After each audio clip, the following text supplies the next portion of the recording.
Kombëtarja shqiptare do të luajë një nga ndeshjet më delikate të kualifikuesve të Kupës së Botës 2026, ku qezimtë ditën e shtunë do të përballen me Serbinë në arenën kombëtare në orën 20:45,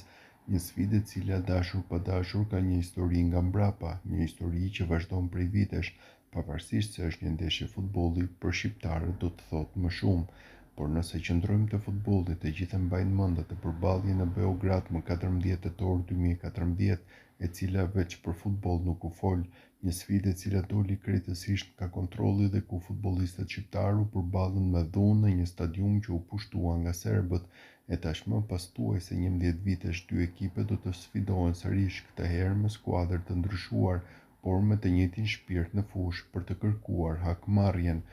Por i vetmi futbollist që ka përjetuar tmerrin e asaj nate është Elseid Hysaj.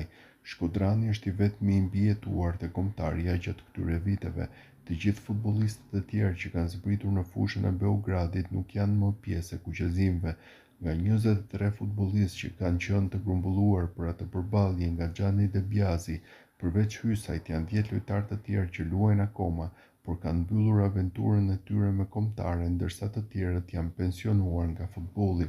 Kështu, Hysaj përveç se do të zbresë në fushë me ekipin e Silvinjos, do të ketë një arsye më shumë për të shkelur kundërshtarin më të urryer.